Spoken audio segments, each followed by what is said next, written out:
Ay, ustaz jarra sinif kan dati bagada ka. Tole jira wanni hundi akkam Hai. Ustaz jarra keessa Nama media dalam ya so nu godati. asirra fidanii kana ittiin kan kana isii umuddii cabsuudha bar. Itti isiinu nama media dalam gudee miti.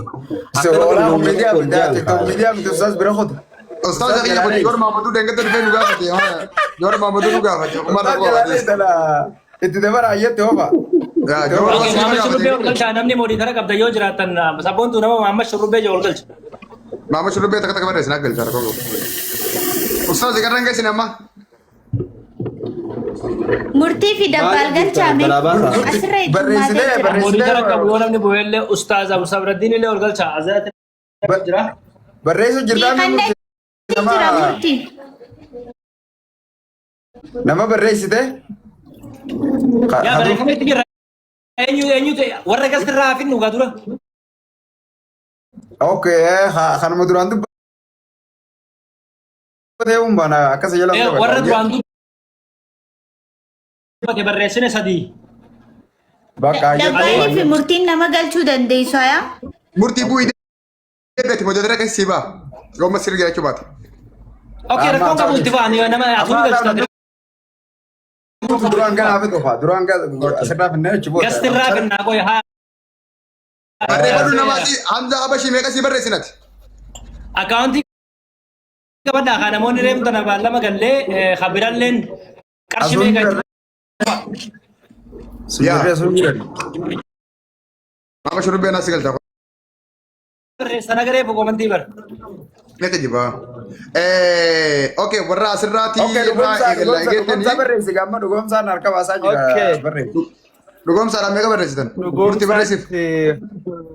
Dheenya kana gaati koo jiru faara jiru dubbii marii biyyoon isaa irratti kophii isin godhee jiru faara jiru anis kuma shanniin galcha barreessa.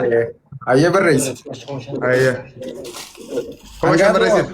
Dhugomsa Oromootis qarshii kuma shanniin hangaatuttis hunda dabarsa galatooma. Anggaatu harka baasi. Salaam alaikum. Wa alaikum salam. Akkam nagaya. Jirta haala qabeenya Oromoodha soores. Harka baasi. Ammalaa waan Sabboontu xixiqqaa keenya baga gammaddee hedduu si gammadeetiin jiraati mucayyoo cimtuudha. Dubartii cimtuu akkaan jaaladhuu fi akkaan kabaju nama dandeettii addaa qabudha. Oromoon si waliin jirti. Anilleen kuma shanarra qaba ittiin dabala. Okay, ayyee waa Akkaawuntii keessaan na ergi dubartiin baay'ee dubartoota hedduu barbaanna bakka wal jijjiiraa deemna malee akkas dubartoota hedduu barbaanna. gartee argitee naa fi doktoraa fi nama tokko hundaafuu alaa kullee doktoroonni godhee jira. Anniin barreessa onoola. Asirratti laalladhaa isin laalladhaa. Ayya. Laalladhaa. Kuma takka. Kuma afuri bafri. Kuma afuri sa. Kuma kudhanii. Kuma kudhani. Kuma kudhanii. Beek. Kuma kudhan barreessa. Kuma kudhan. Waraqaa kanaa VIP dha waraqaan tullaan. Fa kum kuran ulul albabiye. Arau. Okay, murti anabis mega barre istani beida. Haya. Ine dabbal moti ine siyasano. Leenke xiqqaa tokko reefu darbeen jira nama illee hoggamanni qabbanaa leenke tokkoon isin gallakkisa leenke xiqqaa karee buutii birri Itoophiyaa ammoo kuma shan naa barreessanis. Wow. Thank you.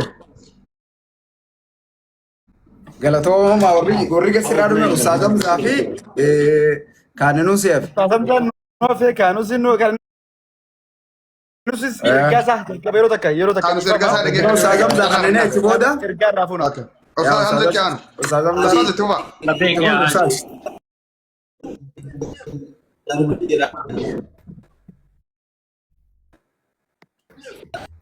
Ustaaz sagalee teessee reeffadhu.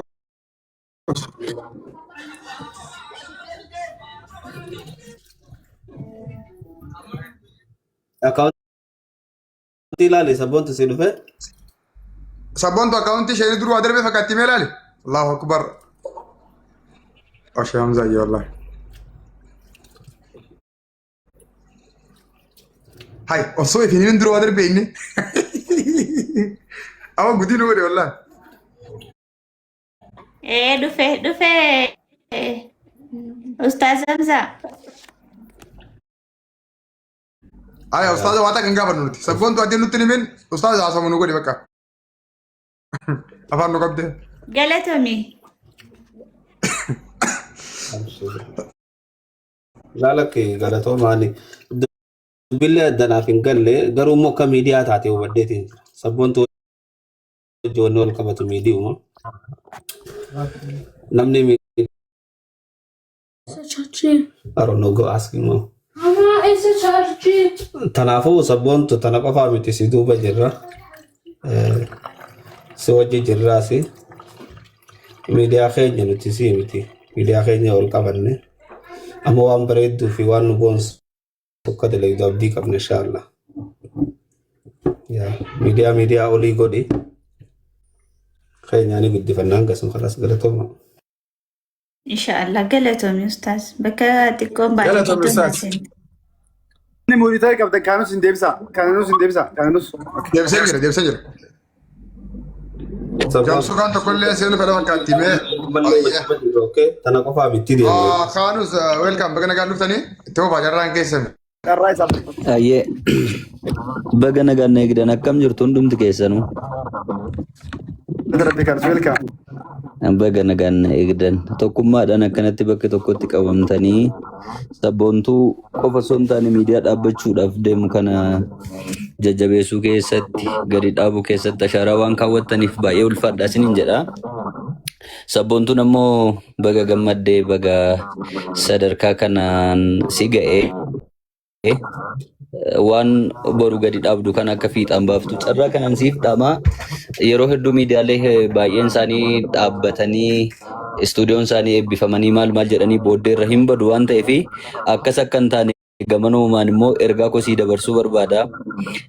Warra sirra jirtan namoota jajjaboo waan taataniif sabboontuun miidiyaa kana gadi dhaabuu qofa osoo hin taane ispoonsaroota akka argattu sagantaa ishii akka daran jabeeffattu sirriitti cinaa dhaabachuu qabna yaada jedhuun qaba. Nu illee boru hiriyoota keenya wajjin nama 2-3 taanee dhufuudhaaf qophiidha waan ta'eef bakka sagantaatti sin argamna. Waan immoo sin walitti nama qabdanii amma jajjabeessaa jirtan kanaafan illee qarshii 5,000 jooma. Murtiin bilbila koo qaba waan ta'eef keessan akkaawuntii naaf ergu isa kanuma natti fakkaata maqaa sabboontuutiin. Kanuma akkaawuntiin iskiriinshaa godhadhu boodas. Ayyee iskiriinshaa nan godhadhaa ulfaadhaa turtii gaarii isiniif haa ta'u. Galatomi. Ayyee anilleen akkasuma akka ogeessa rifeensaa tokkotti asumaan qarshii 5,000 of qabeetiin jira. Edee qarshiin 5,000 isaatuni qarshii 500 beeka. 500. Dalgaa isaa beeyna bakka inni jiraatu beeyna Finfinnee keessa akkamitti akka